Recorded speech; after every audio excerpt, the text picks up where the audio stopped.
nagbabalik ang inyong number 1 palautang at tamang-tama kayo ng channel na napasukan dahil alam ko naghahanap ka pa rin ng legit na mauutangan online. Kaya sa video na to, i-legit check natin itong loan application na always kong nakita yung kanilang advertisement, mapa-Facebook man yan, mapa-YouTube man yan, mga kautang na nagsasabing nagpapautang raw ng pangmalakihan itong loan application na to, no? At babayaran raw ng 120 days or 4-month installment. So yung offer dito is 1,000 to 100,000 pesos.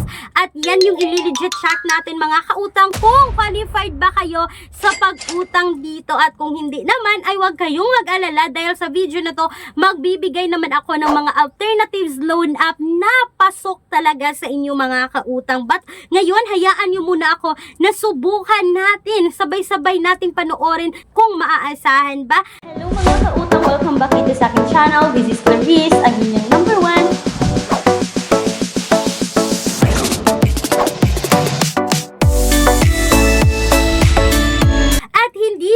dahil sa video na to ay ibibigay ko rin sa inyo yung pinakamagandang alternatives na nagpapautang ng minimum of 20,000, maximum of 2 million pesos. At tingnan rin natin kung kayo rin nga ba ay pasok sa utangan na ito. Kaya just continue watching.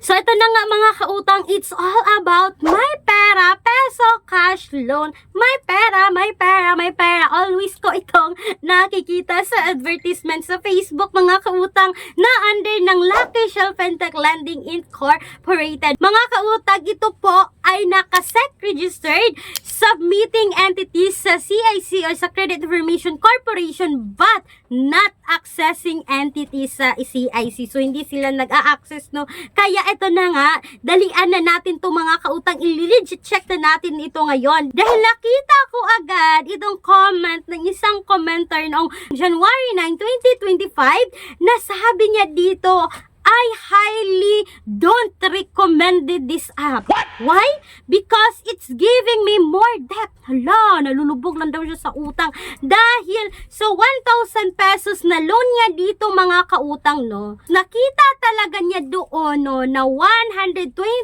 days yung pagbayad dito. But mga kautang, hindi talaga siya legit na 125 days, no? Dahil 7 days or 1 week lang ang loan application na to at babayaran niya ng 2,500 plus mga kautang. At ang pinaka-worst dito, sabi pa niya dito, no, na meron pa dang 100 pesos na late payment fee kapag hindi kayo nakabayad dito, no, sa loob po ng 7 araw. At sabi pa niya dito mga kautang, no, nalampas siya dito ng 7 days, hindi siya nakapagbayad at ngayon ang kailangan niya raw ibalik na dito is 3,000 for 1,500 na loan niya. So mga kautang, dito pa lang sa comment na ito, no, makikita na talaga natin na hindi po legit yung mga advertisement na makikita natin sa Facebook at sa YouTube. Kaya hindi agad tayo dapat magpapaniwala, no, sa makikita nating mga ads sa Facebook or sa YouTube. At sabi pa mga kautang na isang commenter dito na recent comment noong February 12, 2025 na na-approve siya dito ng 4,400. Then babayaran niya mga kautang ng 6,280 sa loob din ng 1 week. Prinusid talaga yan yung pag-utang dito mga kautang dahil makikita niya talaga doon sa loan details na loan application na to na 120 days or 4 months siyang babayaran. But kasama pala yon sa advertisement features na loan application na to mga kautang, hindi talaga siya legit na 120 days. Kaya for today's video mga kautang, itong si My Pera Online Peso Cash Loan is hindi ko na personally sinubukan pa kasi ayaw kong mabaon sa ganitong utang mga kautang, no, na makikita niyo talaga almost 42% in your loan amount for 1 week raw po yung interest dito. Nakakaloka mga kautang, kaya please huwag kayong magpapadala kasi napakaganda talaga ng advertisement ng loan application. So eto na nga, no, proceed agad tayo dito sa sinasabi ko na alternatives, no? Like minimum 20,000 up to 2 million pesos. At mga kautang, ito po ay bank personal loan. Yes, legit na bank personal loan or legit na salary stretch loan na nag-o-offer ng ganito kung kayo ay employed, no? Sa mga private company at least 6 months na kayo, or kung kayo ay nasa BPO company at least 3 years na kayo sa inyong current company, kayo ay qualified dito. Kung kayo rin po ay private teachers,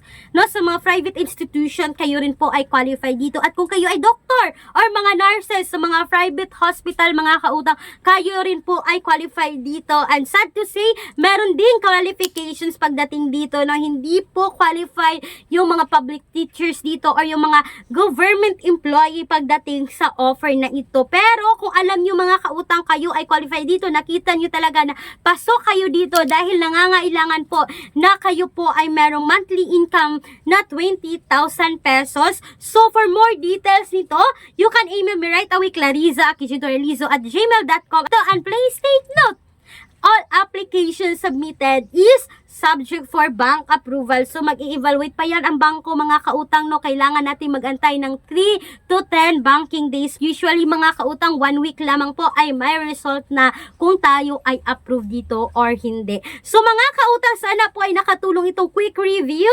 regarding dito kay may pera. Pero mga kautang, alam ko na hindi naman lahat ay qualified dito sa sinasabi kong bank personal loan na ito.